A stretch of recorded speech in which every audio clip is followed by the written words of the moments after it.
Welcome to Sherlock Holmes Mystery. Gather round, dear listeners. Tonight we plunge into mystery and fire with Sherlock Holmes and the fire that left no ash. Where are you listening from?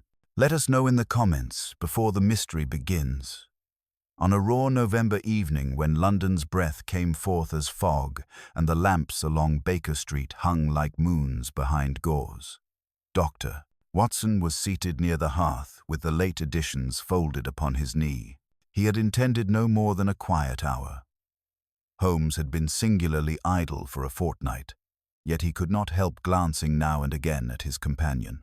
Holmes lay lengthwise upon the settee, his long, sinewy frame arranged with a studied indolence that never wholly disguised the wire-spring alertness beneath. One hand sheltered his eyes from the firelight, the other idly balanced his violin bow upon a single finger, the wood quivering to the minute pulses of his circulation.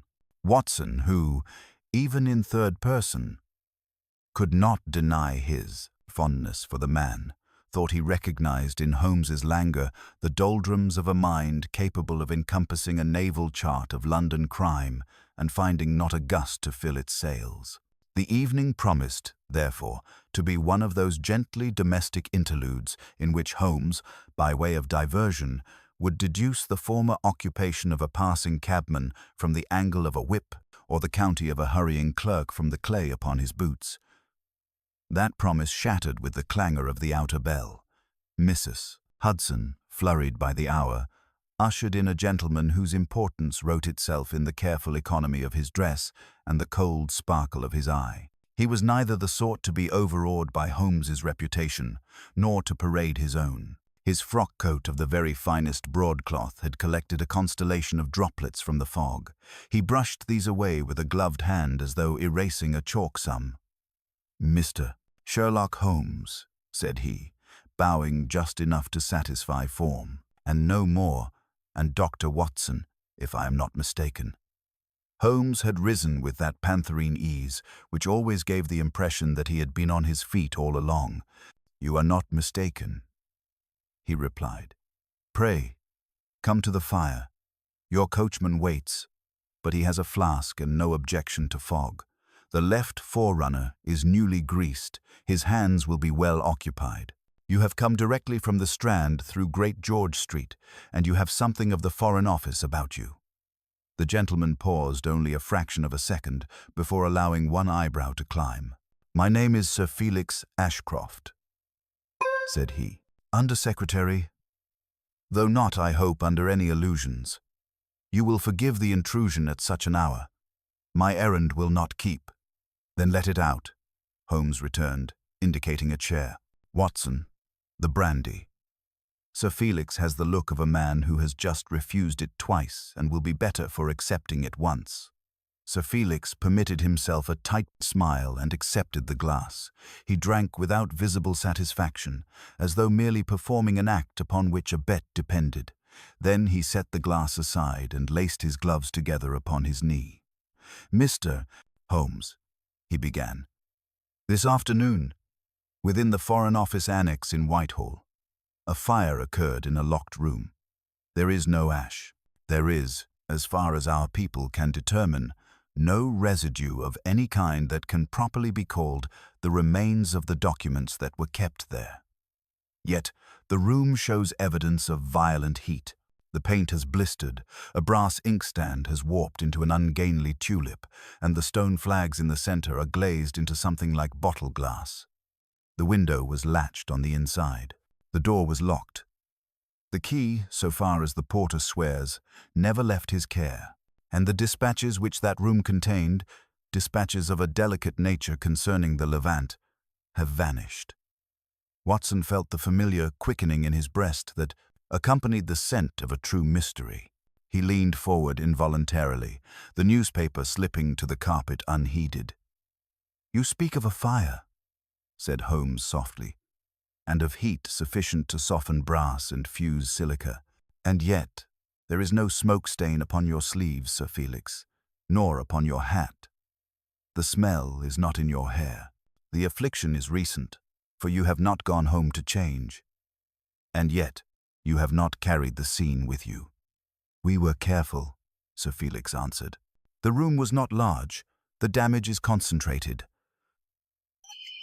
Like a surgeon's cautery, murmured Holmes. His eyes had brightened, and the violin bow, forgotten, rolled to the floor.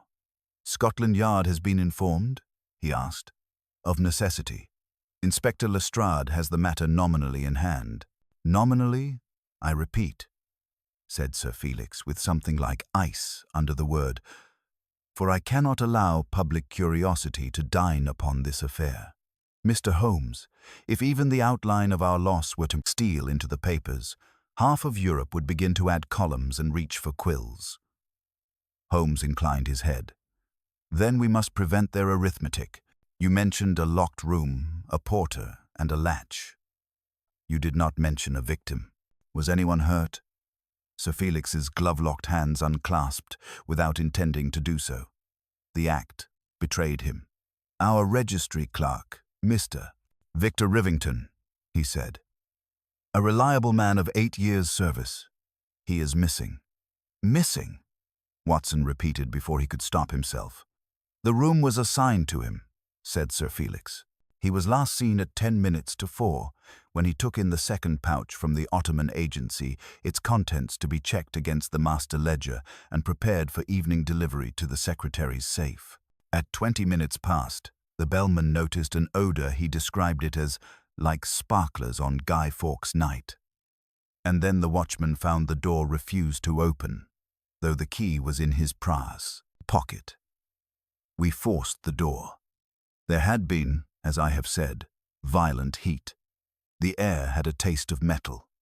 Mr. Rivington was not there, nor was the pouch, nor, God help us, the ledger. Holmes pressed his fingertips together, his eyes absent and inward. And yet, no ash, he repeated, as though the phrase were a bead on which his thoughts might count themselves. Tell me, Sir Felix, had Mr. Rivington enemies? Debts? A habit of discontent? Or, conversely, friends among the gentlemen of the press? None that we know of. He lodged alone at a respectable house in Pimlico.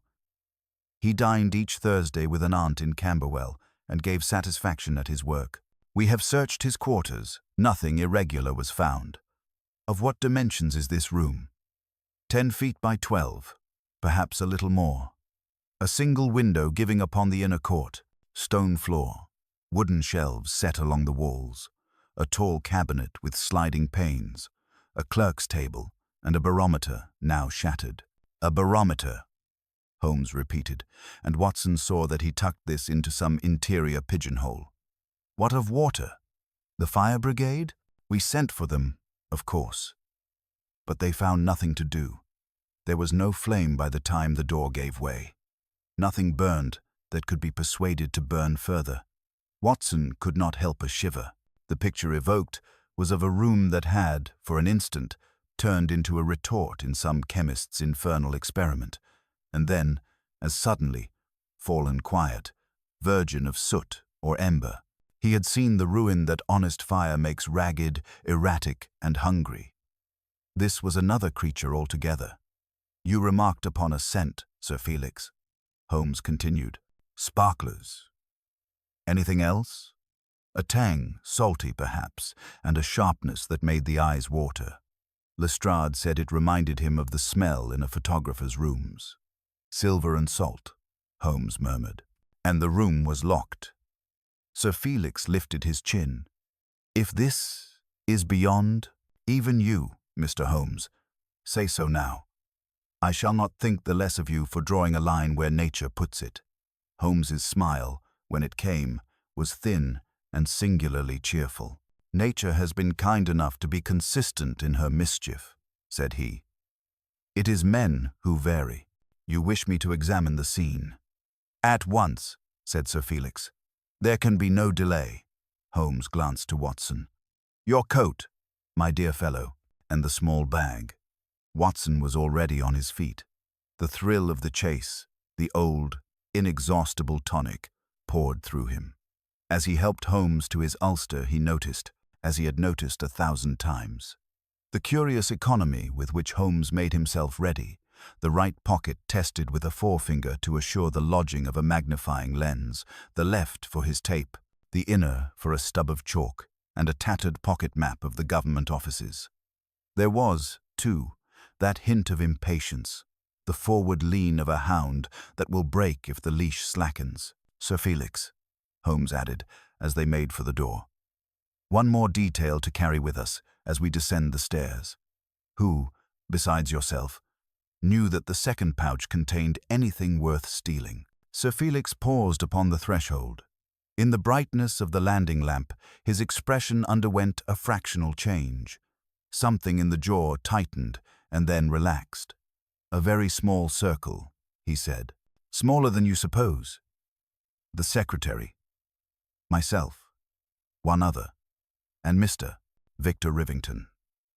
Holmes's eyes flicked to Watson, and the doctor perceived in that glance a promise of perplexities enough to feed his friend for a week. The hansom was called, and in a moment they were swaying through the muffled city, the hoofbeats sounding as if under water, the lamps spreading pale aureoles in the fog. Whitehall loomed out of the grey with the cryptic grandeur of all government, a temple of secrets that would seem, to the uninitiated, to be a manufactory of paper and ink. Sir Felix conducted them by a side entrance, his pass unlocking doors and drawing from the sentries that curious, shuttered respect which attaches to men who move where others do not.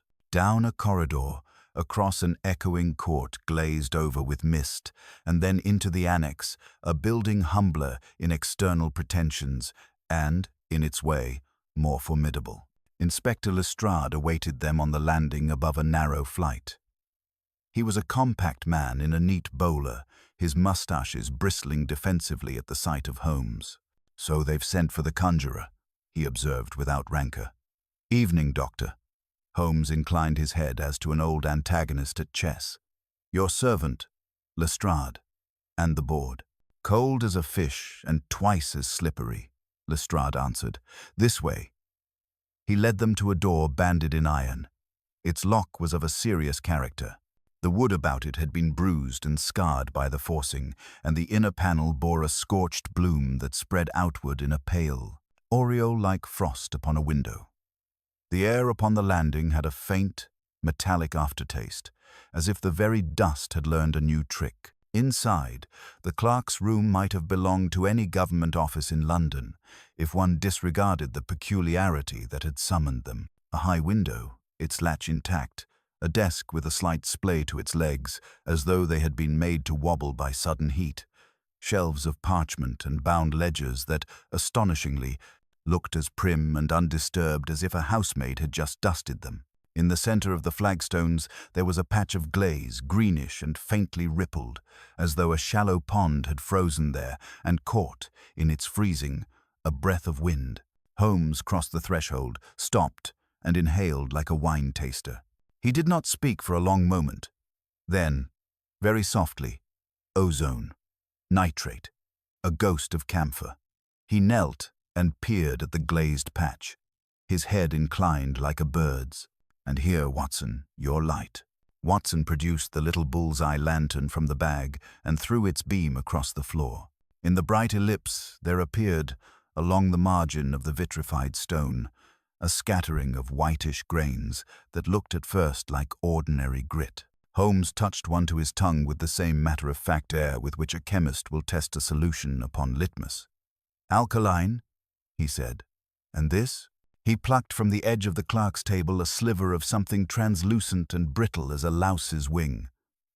"Glass, but not from any pain in this room." Lestrade snorted.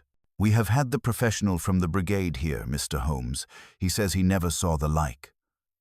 "Nor have I." The porter was on the landing, key in his pocket. The window gives onto a courtyard with a wall 12 feet high and spikes besides. And the fellow we're looking for, Mr. Rivington, could not have gone by air. Yet he isn't here.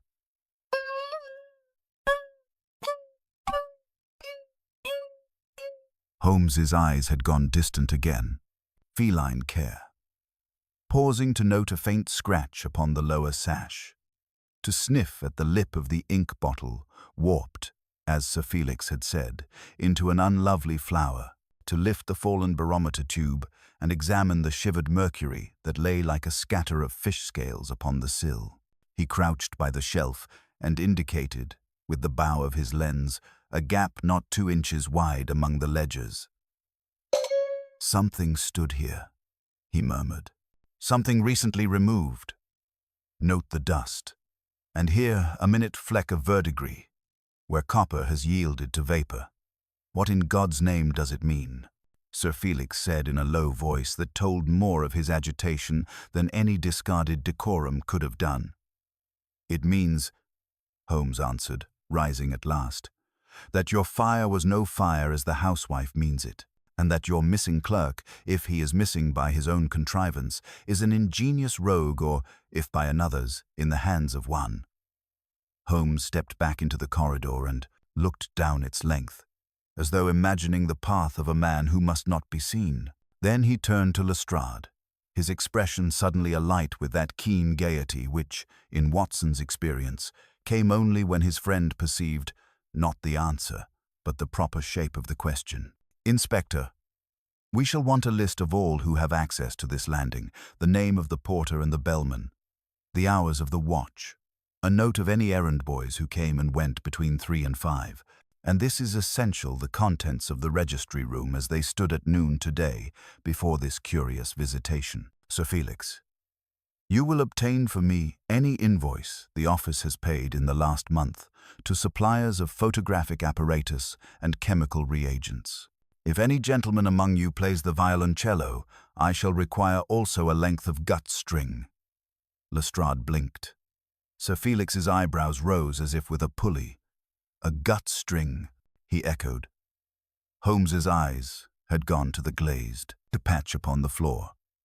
"In order to test a hypothesis," he said, "and to discover how a fire may leave no ash." Watson, the lantern still warm in his hand, watched Holmes's gaze travel from the glazed patch to the high window and back again, as if measuring the interval between cause and consequence. Sir Felix held himself like a man in a tight cravat. Lestrade shifted with that official impatience which mistakes movement for progress. Holmes alone embraced silence. In that silence, Watson knew his friend's mind was knitting. "Let us not hustle truth," Holmes said at length. "She yields if courted. Observe, Watson, the varnish blisters deepest beneath the warped inkstand and fades outward, heat struck centrally, and briefly, no vagrant blaze, a delivered stroke." "Like a surgeon's cautery," Watson murmured. "Just so. Inspector, the porter, a wiry fellow named Tulliver, told his tale. The key upon his chain, the fixed hours, the empty landing, a telegraph boy scudding toward the outer office, a charwoman with a pail." At the last item, Holmes's eyes brightened. "Her name? Mrs. Hempstock, sir, regular as the clock." "Even clocks are set by hands," Holmes returned. "We shall speak with her." "And the bellman was Sparkler's mere fancy?" "He stuck to it," Lestrade said. "Tickled his nose like the electric exhibition." Holmes paced with his measuring tape, rose to the latch, knelt by the vitrified stone, and with a stump of chalk wrote a small "removed," where a gap showed among the ledgers. He examined the barometer's shattered tube, the glittering scales of quicksilver on the sill, and a brittle sliver of alien glass. When Sir Felix's clerk returned with invoices, Holmes spread them on the desk's splayed boards: collodion, nitrate, plates, a dark box, spirit lamps, India rubber tubing, and cylinders of compressed oxygen. "Photographic reproductions in the office?" he asked. "Maps and plans?" "Sir," Felix answered. "Regular." "No doubt." Holmes returned the papers. "Oxygen, a confined room, a solvent that weds flame, an effect like a cautery. The picture forms, though its frame is wanting. The gut string? Inspector?" Lestrade, with a shrug that conceded old lessons, produced the length. Holmes fastened one end to the window latch, passed it under the sash, and belayed it to the desk leg, adjusting tension with the grave nicety of a violinist. He drew, released, and drew again. "Conceive," said he. A cord carried over the roof and down the inner wall. The latch is coaxed from without, the window raised and lowered like a puppet, at a brief, blinding heat that leaves little to char. Our clerk is spirited, if you'll pardon the word, like a dove from a conjurer's kerchief. A confederate in the court, Lestrade objected. There's a guard. I assert only a possibility. Holmes brushed dust from his knees. Sir Felix, have the court lamped. I would see your spikes and coping. Inspector, send for Mrs. Hempstock. They descended. Lamps moved upon the mist, like cautious stars. The wall lifted black and wet, its iron points pricking the vapor. Holmes measured spans, scrutinized mortar, and at last indicated a faint abrasion upon the coping, as if damp grit had been gently sawn. A line has kissed this stone within the day, he said quietly. Note the narrow sweep. Mrs. Hempstock arrived, a handsome, capable woman with sleeves rolled. She curtsied without civility. Your bucket, said Holmes, gentle as ever with those who work. Was it full when you came up? Half, sir. The upstairs tap is mean. And you passed this door at the quarter hour? As near as makes no odds. There was a smell like matches after a lad's trick. I told Tulliver, joking, to mind the place. Did you see Mr. Rivington thereafter? No, sir. Quiet as a church. Holmes thanked her, as though she had given him a treasure. The impatience had drained from him. In its place, Watson saw that fine sobriety which announces the ordering of facts. Back upon the threshold he stood, eyes travelling from the glazed circle to the barometer's ruin to the penciled word in dust. The sequence, he murmured. First the cord, then the latch. Then there must be a vessel that embraces fierce heat and dies tidy. A photographic cylinder, a spirit lamp bred into a brute? No, something swifter. He turned briskly. Sir Felix. 2 men of discretion and a closed brougham. Inspector, 1 plain constable, to keep his eyes upon the coping till dawn. Watson, your bag. We shall call at Pimlico. In search of what? Lestrade asked. Of Mr. Rivington's hearth. Soot has a longer memory than clerks. The brougham bore them away through lanes smelling of fog and coal. Holmes, silent, save for a twice-repeated bar, hummed under his breath the sign to Watson that ideas were casting for anchorage. They reached a narrow street of dim, respectable lodgings. A landlady, lantern in hand, recognized Sir Felix, and yielded at once before Holmes's quiet authority. In the clerk's tidy room the grate was laid, a teapot stood upon a trivet, and a pair of boots, carefully blacked, waited like obedient sentries. Holmes knelt at the hearth and, with a paper knife, lifted the ash in whispers.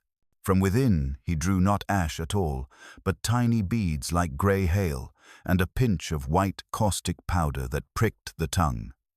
Alkali, he said, and fused grit. Our absent friend entertained uncommon fire here also, within the day. He rose, eyes bright. Watson, mark the clock, 11 by the half. We are in time yet, if we are in time at all. He turned briskly. We moved at once into the night together. Holmes moved through the dimly lit streets with his coat collar raised, the night air curling about them in ghostly tendrils of fog. Watson followed close behind, his heart quickened less by the cold than by the steady conviction that the night would yield its secret before dawn. The carriage had left them at the corner of a narrow lane in Pimlico, where lamplight failed to reach, and the world seemed reduced to shadow and echo. Holmes halted, his hand up for silence. Somewhere distant, a church clock tolled 12.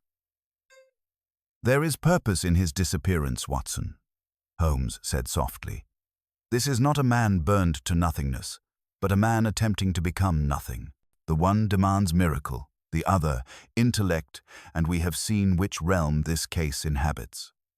Watson glanced back at the clerk's lodging, now shuttered and still. You believe Rivington lives, then? I believe, Holmes replied, that no man leaves fused stone and the ghost of silver nitrate behind him unless he knows their properties. A clerk may copy ledgers, but this one copied secrets, and in chemicals, as well as ink. He turned sharply into the next street. Come, his trail, it will cool quickly. They passed 2 alleys before Holmes stopped before a shopfront with darkened windows, its sign half obscured by grime. W.F. Coates Optical Instruments and Scientific Apparatus. The door was bolted, but a light glowed faintly behind a curtain in the upper window.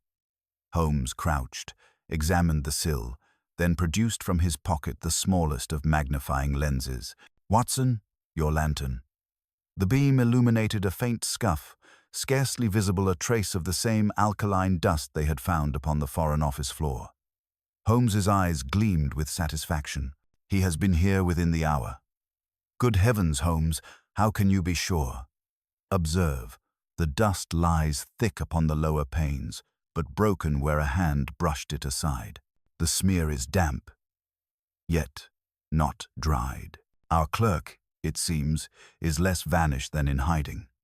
Before Watson could speak, a faint click echoed within the shop, a lock turned, cautious and deliberate. Holmes sprang to the door, pressed his ear close. A soft tread moved inside, followed by the scrape of metal upon wood. Then silence. Holmes's voice, when he spoke, was scarcely a whisper. "He is burning something again, or attempting to." His hand went to the latch, then paused. "Too soon to alarm him. Let us observe." They crossed to the narrow passage beside the shop, a strip of damp brick and refuse, leading to a small yard. A low window looked into the workshop. Holmes motioned for darkness, and Watson extinguished the lantern, leaving only the wan light from within. Through the murky glass, they could make out a figure Rivington beyond question, moving with feverish haste. His coat was off, his sleeves rolled, his face pale and drawn in the lamplight. He bent over a small retort apparatus, in which something hissed and gave off a pale blue glow. He added powder, adjusted a stopcock, and the flame flared white-hot, so white that Watson's eyes watered. In that moment, Holmes caught his arm. "Merciful heavens," Watson breathed. "He'll set the place ablaze." Holmes shook his head. "No smoke. The same phenomenon. Watch closely." The light grew until it seemed to pulse through the glass itself. Then, abruptly, Rivington flung open the retort lid and thrust inside a packet of papers bound in twine. The flame leapt, but no ember rose. The papers seemed to disintegrate into nothing, no ash, no spark, only a faint shimmer that lingered in the air like the tail of a comet. Rivington recoiled, wiping sweat from his brow, and in that motion, he froze. His eyes darted to the window, meeting Holmes's gaze squarely. "Now, Watson." Holmes burst through the yard door as Rivington turned to flee. The man made for the back, but Holmes, ever the quicker, caught him by the arm. The retort fell, shattering with a hiss. A sharp smell of nitrate and ozone filled the air. Lestrade's constable, posted by prior order, burst through the front. Within moments, the clerk stood cornered, trembling, the fire dying in its cradle of glass. "It's useless," Rivington gasped. "You cannot prove what's gone." Holmes regarded him coldly. "I need not prove what's gone, Mr. Rivington. I need only observe what remains and what you intended to vanish." The man sank into a chair, head in hands. "You don't understand," he muttered. "They'd have hung me for it." "On the contrary," Holmes said quietly, "I understand perfectly. You have destroyed no ordinary papers. The question, my dear sir, is whose orders were you following?" Rivington looked up, despair giving way to defiance. "Not yours, Mr. Holmes." A constable stepped forward, but Holmes raised a hand. "No force. He'll speak soon enough." His eyes went to the retort. "Watson, note the residue, what little there is. We have our answer, though he may not yet confess it." Watson knelt by the broken glass, collecting fragments with his handkerchief. A glimmer of metallic dust caught the lamplight, faint but unmistakable. "Silver," he said. "Silver fused to salt." "Precisely," Holmes murmured. The fire that leaves no ash, and the evidence of betrayal that burns too clean. He turned to Rivington. You have risked your life for a secret that is not yours, sir. The question now is whose secret was worth burning a man from the world to protect? Rivington stared, speechless. Holmes drew his coat close, his expression unreadable. Take him to Scotland Yard, Lestrade. I believe before dawn we shall have a name that casts more heat than any flame. The air within the workshop was thick with the acrid tang of burnt chemicals. Holmes stood motionless, his face a study in controlled thought. As Rivington, pale and trembling, was led away by Lestrade's constable, the hiss of the cooling apparatus filled the silence, punctuated only by the steady drip of condensed vapor from the fractured retort. Watson, still crouched by the fragments of glass, could see the reflection of the lamp in the metallic dust, ghostly sparks that refused to die. Holmes turned sharply to Sir Felix, who had arrived breathless from the brougham, his face drawn tight with alarm. So, Sir Felix, Holmes said in that low, deliberate tone Watson had come to recognize as the calm before revelation. Your missing clerk has been found alive and industriously engaged in making himself and your dispatches vanish from the realm of fact. Sir Felix's voice was thin. Good God, Holmes, what does it mean? Those papers, those were the originals of the Constantinople correspondence. If they are gone, they are gone. Holmes interrupted, or rather, transformed into their chemical ghosts. But rest easy, Sir Felix. Destruction is never perfect. Even Rivington's art leaves its signature. He stooped to the ruined apparatus and lifted a small scrap of half-charred twine from beneath the bench. Observe, Watson. Fibers have fused but not been wholly consumed. Nitrates attack paper greedily but are slower upon hemp. A man in panic destroys hastily. Somewhere.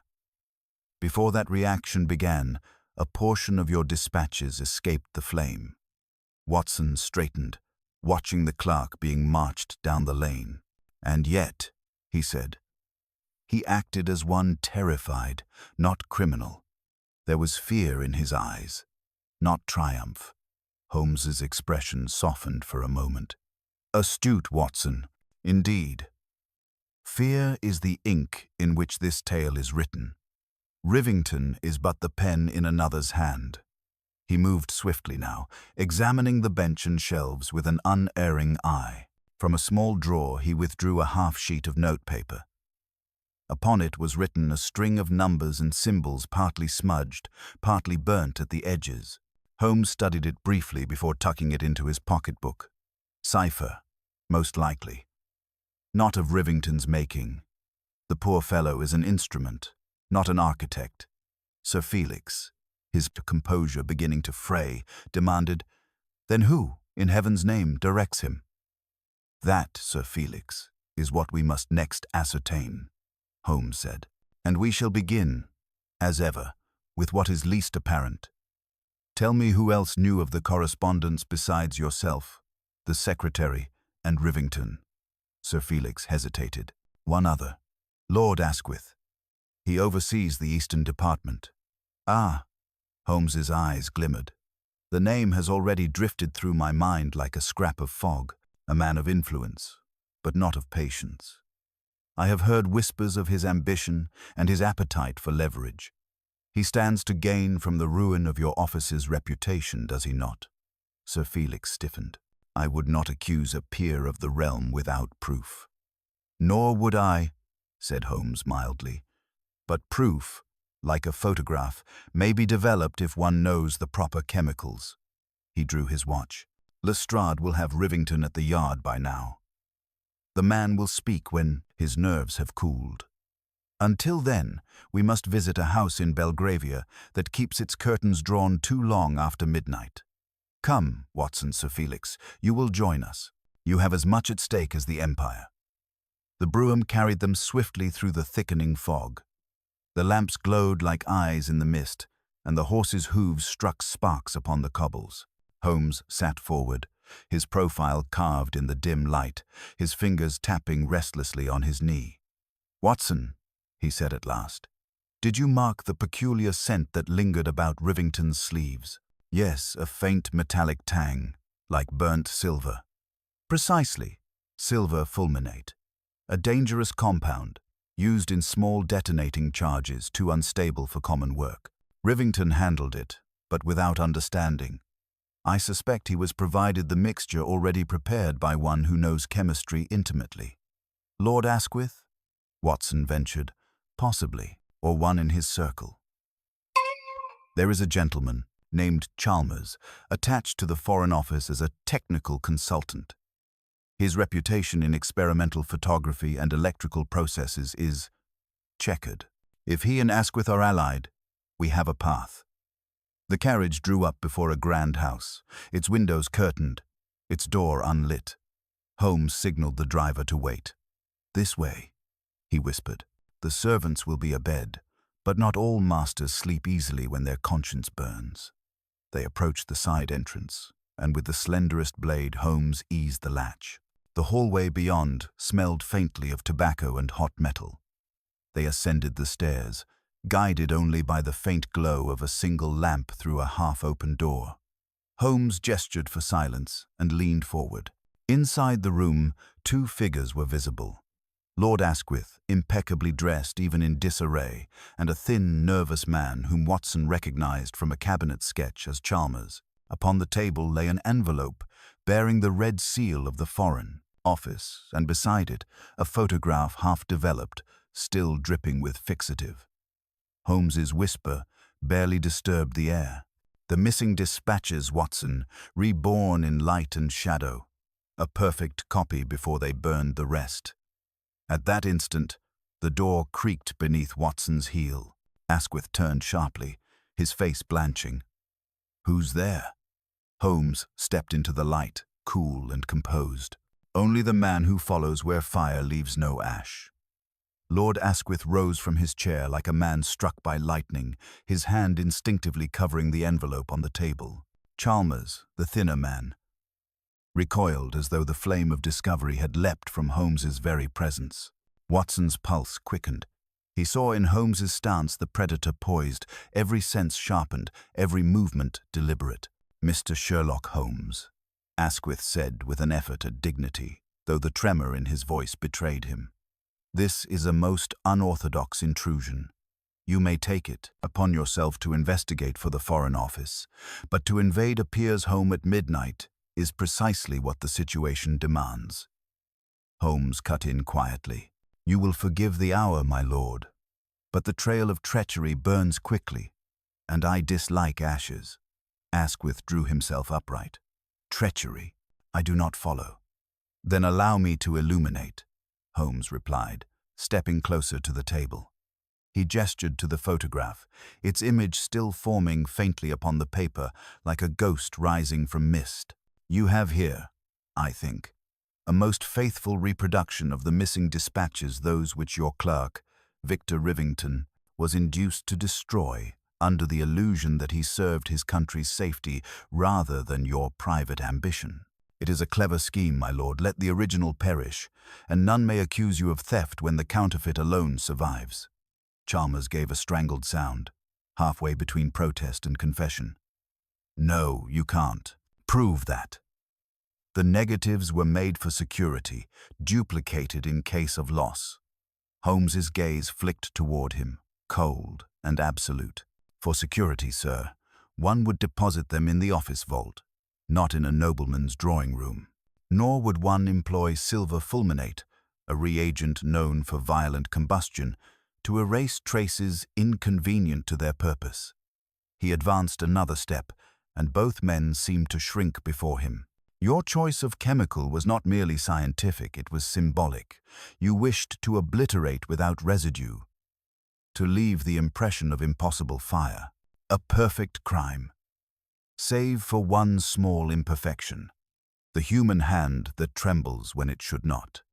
Asquith's lips parted as if to speak, then closed again. The silence between them grew taut, humming with the unseen machinery of deduction. Holmes turned slightly toward Watson. "Note, my dear fellow, How the last sheet of the dispatch lies apart from the others, its edge uncoated. The burn upon Rivington's sleeve corresponds exactly with the contact point of a premature reaction. Our unfortunate clerk bore the mark of his manipulation. Watson nodded, recalling the man's trembling hands in the workshop. Then Rivington was coerced? Indeed. Fear is the whip that drives such men. Chalmers provided the materials, Asquith the command. Rivington, desperate and deceived, performed his part, believing the destruction of the originals would avert their theft. He did not know the theft had already occurred here. Sir Felix, who had remained in the doorway, could no longer contain himself. "My God, Holmes, this is monstrous." "If what you say is true, it is true," Holmes said simply. He reached for the envelope on the table. Asquith made a swift motion, but Holmes's hand was quicker. "These," he continued, "are no doubt the duplicates, prepared for delivery abroad. A fine price they would fetch among certain embassies." Asquith's composure cracked. His voice came harsh and unsteady. "You presume much. You have no warrant, no witness, no—" Holmes's expression hardened. "On the contrary, my lord, I have both. Rivington will attest to the orders he received. The constable at the shop saw the instruments by which the false negatives were made, and I have this." He drew the half-burnt cipher from his pocketbook and laid it beside the photograph. "A code of your own making. Lord Asquith, your initials worked neatly into its key. You should never let vanity design your ciphers. It leaves the door ajar for less proud minds." Chalmers's composure failed entirely. "You said no one would trace it. You swore the destruction was complete." "Enough!" Asquith barked, turning on him. "You fool!" But the accusation was lost in the sudden sound of footsteps at the door. Lestrade entered, brisk and implacable, 2 constables behind him. "You'll forgive the interruption, my lord," he said with a bow that carried no respect. "But I think we'd better have the rest of this talk at the yard. Mr. Holmes's message was clear enough." For the briefest instant, Asquith's proud mask wavered. His shoulders sagged under the weight of inevitability. He looked at Holmes with a curious mixture of hatred and reluctant admiration. "Enemies are the tax of clarity. I pay it willingly." As the constables led the 2 men away, Holmes stood silent, his eyes fixed upon the curling edge of the photograph still drying upon the table.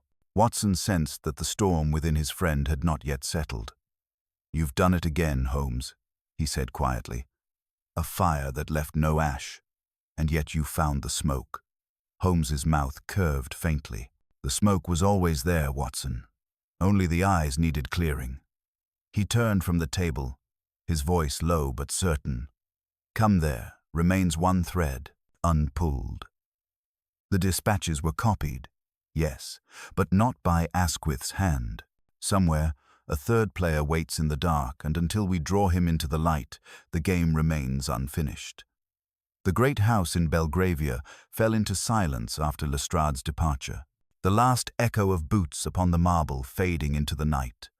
A faint scent of burned chemicals lingered in the air, mingled with the waxy perfume of extinguished lamps. Holmes remained motionless, his long fingers steepled beneath his chin. His eyes fixed on the photograph that still lay upon the table, its image now fully formed. A faintly gleaming spectre of the Foreign Office dispatches. Watson waited, patient but alert, knowing better than to disturb the delicate machinery of Holmes's thoughts. At last Holmes spoke, his voice low and contemplative. "You heard what I told Asquith, Watson, that there is a third man in this affair. The idea is not conjecture. Chalmers's agitation was too absolute for mere exposure. He feared not only disgrace, but retribution. There is someone above Asquith, someone whose reach exceeds even his lordship's vanity." Watson frowned. "But who could possess such influence? Surely there are limits, even to intrigue within the office." Holmes turned to him with that faint smile that meant the hunt was alive again. "Limits exist only for honest men, my dear fellow. I would stake my reputation that these dispatches were not meant for any newspaper or rival government, but for a man who profits equally from both. The mind that planned this is one that sells not knowledge, but balance power delicately bartered, like weights on a scale. Sir Felix, still pale from the revelation, moved closer. You speak of espionage, Mr. Holmes? Of something subtler, Holmes replied. Espionage is but a blunt instrument. This is diplomacy, turned to private gain. I have seen its like before, letters copied, alliances measured in coin, and men bought, like stocks, upon the exchange. He touched the photograph gently. This reproduction, for example, is of remarkable precision. It required equipment not found in any amateur's workshop. The question becomes, where did Chalmers obtain such means? Watson followed his gaze to the developing chemicals upon the sideboard, the bottles carefully labeled in Chalmers's neat hand. Surely he used his own laboratory. The man was known for such experiments. Holmes shook his head. No. The nitrate stain upon the table is fresh, but the labels are dusted over. These were set for display, not use. The real work was done elsewhere, somewhere discreet, under a name that commands neither suspicion nor scrutiny. He paused, his eyes narrowing. There is a photographic establishment in Westminster, known for producing technical plates for government departments, Armitage & Co. The name appeared twice in the Foreign Office accounts I examined earlier this evening. Sir Felix started. Armitage, of course. They supply our survey divisions. But their proprietor is an unassuming fellow. I have met him at receptions. An unassuming fellow, Holmes repeated, is often the most effective of conspirators. He turned briskly, his decision made. We go there at once. If our elusive third man exists, his shadow will fall behind that name. Within the hour, their carriage drew up before a narrow-fronted building in a dim Westminster street. Its shutters were drawn, but a faint light glowed through a crack in the upper floor. Holmes alighted noiselessly, motioning Watson and Sir Felix to follow. Observe, he whispered, pointing to the faint trail of soot along the side wall. A chimney recently swept, yet the night air reeks of acid vapor. Someone works late and not at portraits. With the deftness of habit, he produced his small set of skeleton keys and opened the side door. They stepped into a corridor lined with photographic apparatus, the air thick with the ghostly sweetness of collodion. Somewhere above, a rhythmic tapping could be heard, metal against glass. Holmes ascended the stairs, his shadow gliding soundlessly up the wall. They reached the upper landing, and there, behind a partially open door, the source revealed itself. A man in a dark apron stood over a series of negatives, his movements brisk and practiced. On the table beside him lay a pile of photographs, duplicates of the very dispatch Holmes had taken from Asquith's house. But what caught Holmes's attention was the figure's reflection in the silvered plate beside him, a face calm, intelligent, and utterly free of fear. "Good evening, Mr. Armitage," Holmes said softly. "You keep late hours for an honest tradesman." The man turned, not startled but amused, his dark eyes alight with ironic curiosity. "Mr. Sherlock Holmes, I was told you would come eventually." Watson's hand went instinctively toward his revolver, but Holmes raised a warning finger. "You knew I would come?" "Of course," Armitage replied. "You were meant to." Holmes regarded him steadily. "Then perhaps you will enlighten me as to whose game you play. Asquith is undone, Chalmers a prisoner, and yet you stand tranquil amidst your crimes." Armitage smiled faintly. "Because, Mr. Holmes, you see only the frame, not the photograph itself. What I hold is not treason, but insurance. Every man in the Foreign Office buys safety from someone. I merely supply the negatives." Sir Felix's voice broke in, trembling with indignation. "You admit to blackmail." "Not blackmail," said Armitage coolly. "Mutual protection." Holmes stepped forward, his eyes bright. "A delicate distinction, and one that may serve you poorly at the Yard. Armitage inclined his head. Perhaps, but some images, once developed, can never be destroyed. Even you, Mr. Holmes, might prefer not to see the whole picture. For a long moment, Holmes said, nothing.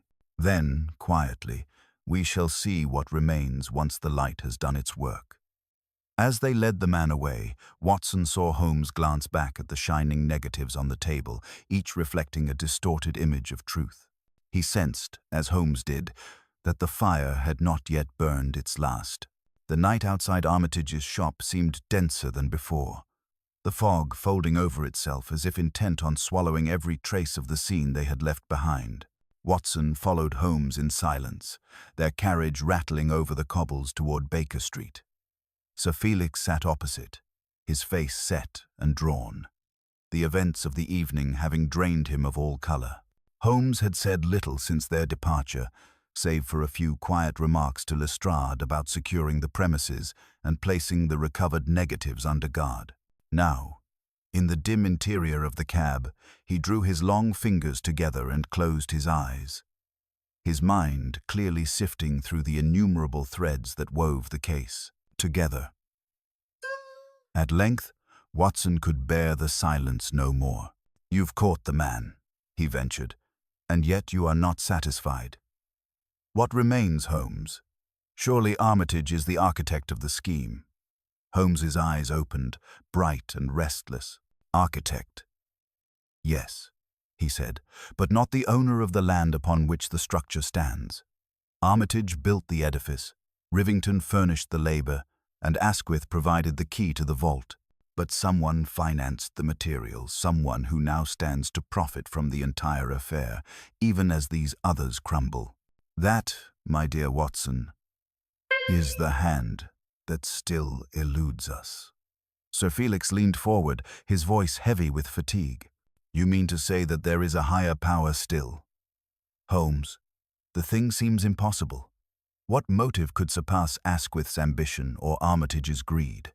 Holmes smiled faintly. "Power and greed are cousins, Sir Felix, but they do not share the same house. The one seeks gold, the other silence.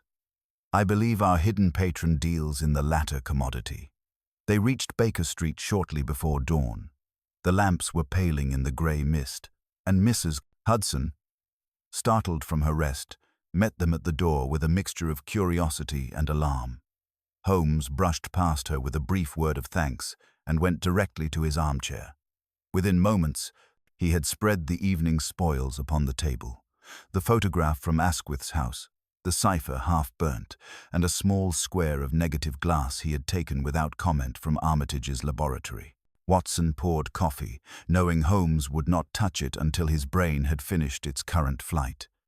"You believe that plate holds the clue?" he asked. Holmes did not answer at once. He held the negative up to the lamplight, turning it slowly. "Curious," he murmured. "A double exposure, one image faint beneath another. The dispatch itself, of course, but overlaid with something, a pattern, perhaps, or at letters." He placed it carefully upon a white sheet of paper, drew out a magnifying lens, and studied it in silence. Minutes passed.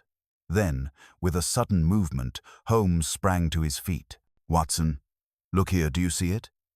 Faint but unmistakable, the watermark of a foreign office. Not ours, but the mark of the Austro-Hungarian Chancellery. Do you grasp what this means?" Watson frowned, that the copies were intended for Vienna.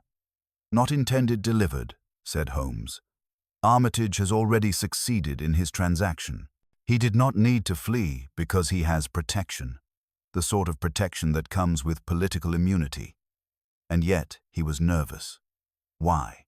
Because the bargain was not concluded in full. He still held a fragment of the original, an insurance against betrayal." Holmes tapped the negative. "This plate is that fragment, the final proof of a trade that was meant to be invisible."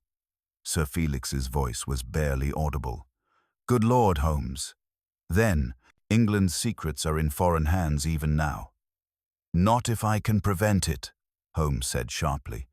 He began to pace, his long shadow leaping across the room. There remains one final move. Armitage spoke of images that could not be destroyed. I took that to be metaphorical, but it is not. He meant that the information exists in multiple forms, plates, prints, and copies already dispersed. Yet, he miscalculated one thing. Every transaction leaves a trace, and every trace can be followed. Watson set down his cup. What trace? The chemical, said Holmes. The compound he used to fix his images, the peculiar mixture of fulminate and silver nitrate, is unstable when exposed to air. Its vapors leave a residue upon glass, a minute corrosion distinguishable under the right spectrum of light. If Armitage developed those negatives elsewhere, the place will bear that same invisible signature. He could not have worked entirely alone. Such quantities demand equipment, assistance, and discretion. We must find his accomplices before they realize he has fallen. And where do you propose to start? Watson asked. Holmes paused before the fire, his eyes glittering. At the very center, Watson Whitehall itself. Someone in the Foreign Office has facilitated these exchanges under the guise of legitimate transactions. Rivington's disappearance was not merely to erase evidence, but to distract attention while others completed their work. I shall need your revolver, a cab within the hour, and Lestrade waiting at the back entrance to the annex. Sir Felix rose, visibly shaken. You think the corruption reaches within the office? I think, Holmes replied quietly, that corruption seldom stops at the walls of convenience. It is a contagion that prefers power to poverty. The fire that leaves no ash, gentlemen, was never meant to conceal destruction. It was meant to illuminate deceit.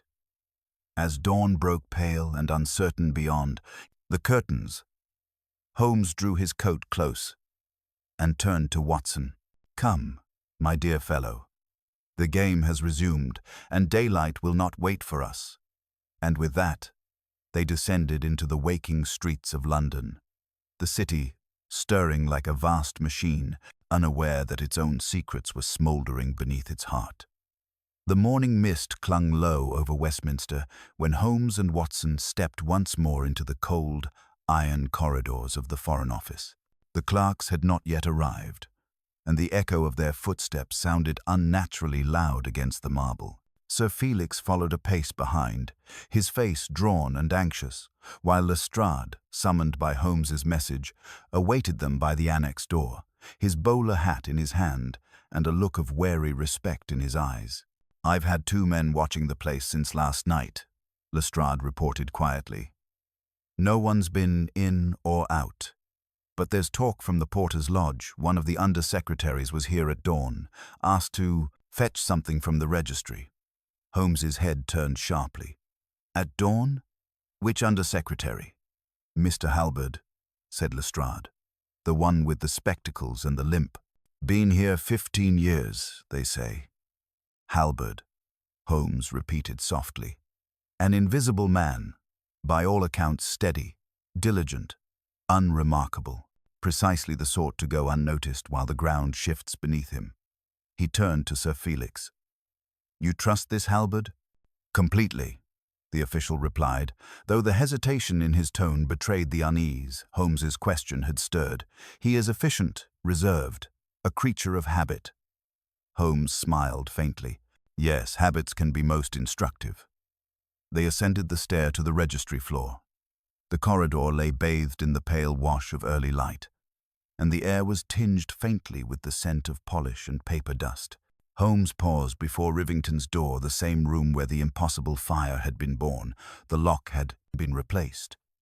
But Holmes examined it briefly, then knelt, running his long fingers across the edge of the stone floor. When he stood, a faint glimmer of satisfaction had returned to his eyes. The residue remains, he said. Even after the scrubbing, I can detect the nitrate trace. The reaction was no accident, it was timed. A delayed ignition. Someone engineered it to coincide with Rivington's absence. Watson frowned. Then Rivington was never meant to die in the fire? Holmes shook his head. No. He was meant to vanish while the evidence perished. His disappearance lent the illusion of guilt, which in turn shielded the true conspirators.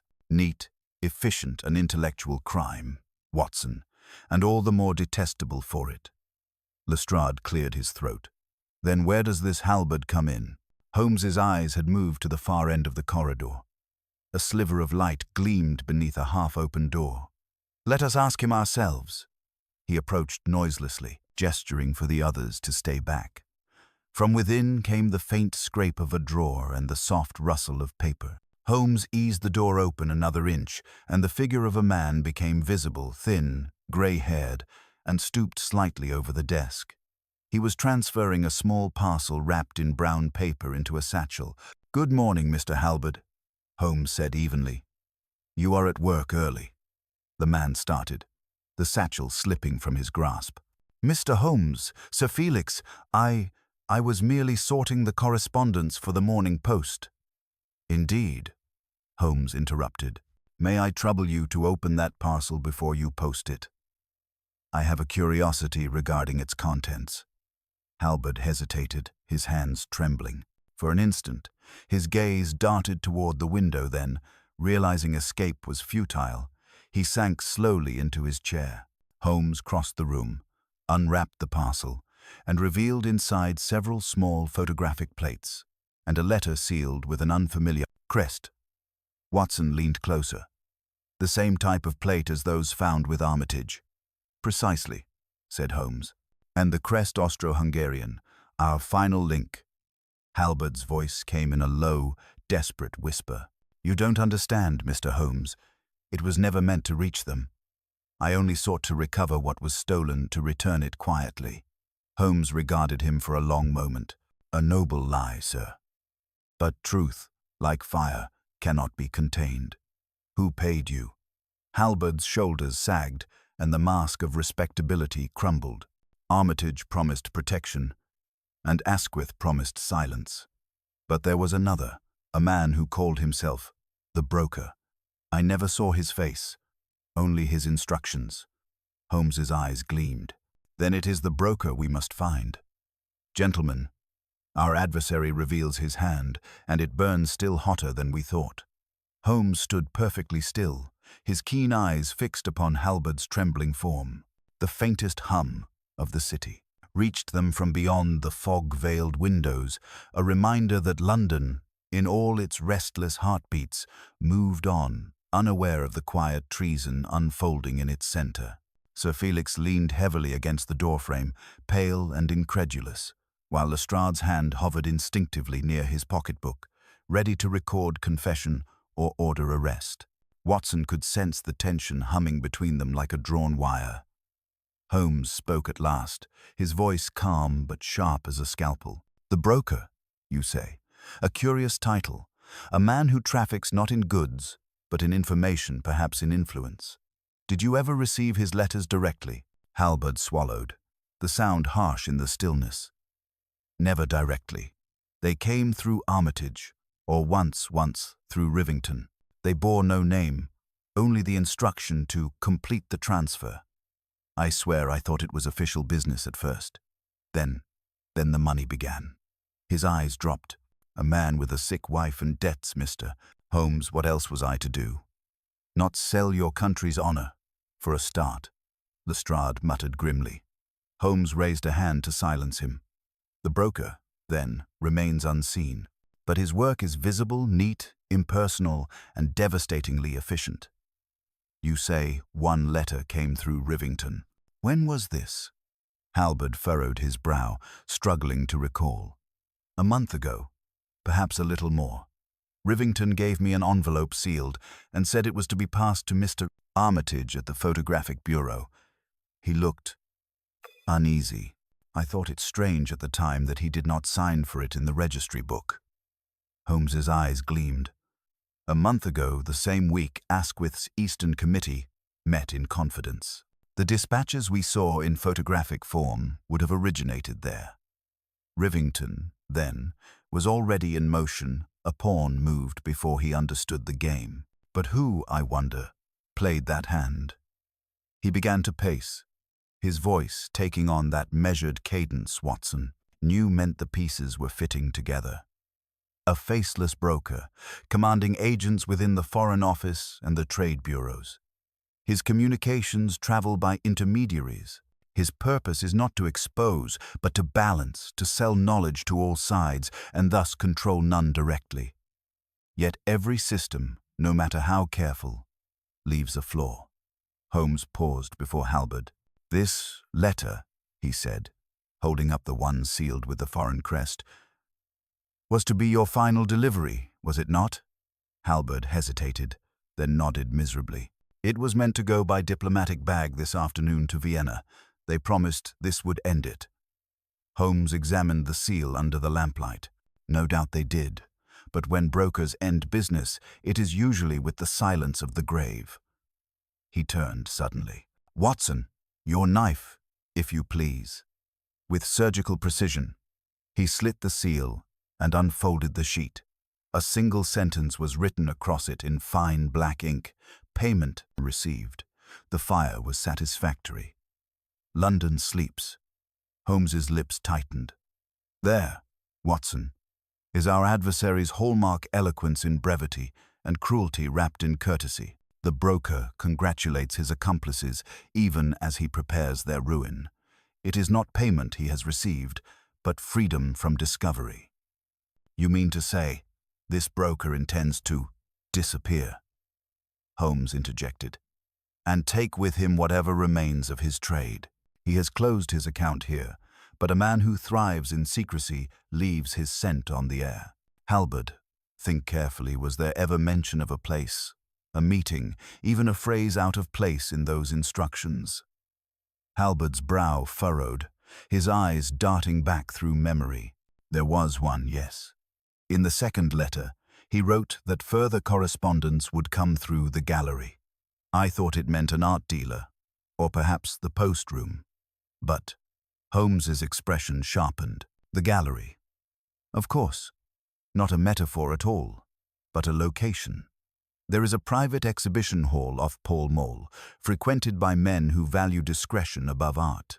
Paintings, Watson, each concealing more than pigment. It is there, gentlemen, that our broker conducts his business."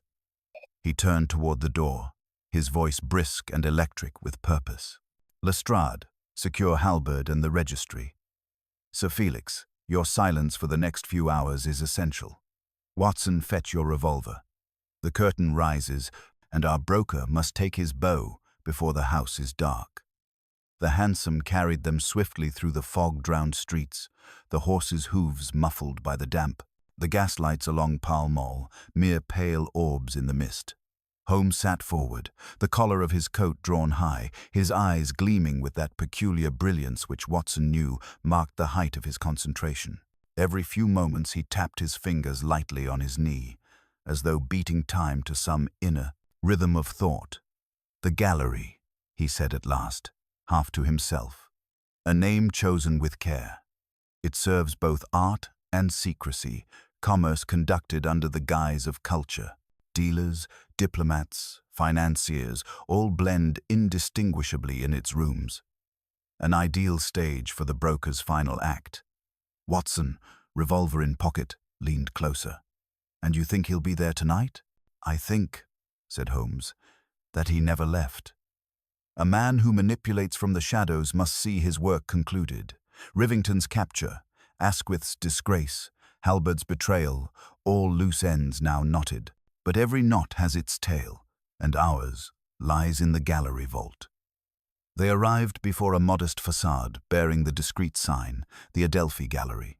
Only one upper window showed light. Holmes paid the driver without a word and motioned for Watson to follow him around to a side entrance. Producing his set of slender tools, he had the door open within seconds, and they stepped into the faintly scented hush of the exhibition hall. Rows of canvases loomed like silent spectators, their gilt frames glinting in the lamplight. The air held that still, electric tension which precedes revelation. Holmes moved noiselessly along the corridor, every sense alert. From behind a half-drawn curtain at the far end came the low murmur of voices. He raised a hand, and Watson drew his weapon silently. Then, parting the curtain, They beheld three men standing before a great painting, a stormy seascape in which waves broke upon invisible rocks. One of the men was unmistakably Armitage, his face pale and strained. Another, a stranger with the hard poise of a diplomat. And between them, turning calmly at Holmes's approach, stood the broker himself. He was tall, well-dressed, and carried himself with that unhurried confidence of one accustomed to command. His hair, steel grey, framed a face of quiet intelligence and something colder still, an absence of conscience that chilled the blood. "Mr. Sherlock Holmes," he said, his voice smooth as velvet, "you arrive precisely on time. Punctuality is the truest mark of intellect." Holmes regarded him steadily. "You honor me, sir. And yet I suspect it is not intellect but arrogance that brings a man to conduct treason beneath his own name." The broker smiled faintly. "Name? I have so many. In Vienna I am Weiss, in Paris, Duval. Here, Meredith. Which would you prefer?" "None," said Holmes. "They are all aliases written in the same hand. Your business has collapsed, Mr. Meredith. Rivington, Asquith, Armitage, and Halberd all are in custody. The circle is broken." "On the contrary," the man replied, turning to the seascape. "The circle is complete. You see before you the last copy of the correspondence, hidden, as it were, in plain sight." He reached into his coat and drew out a small torch.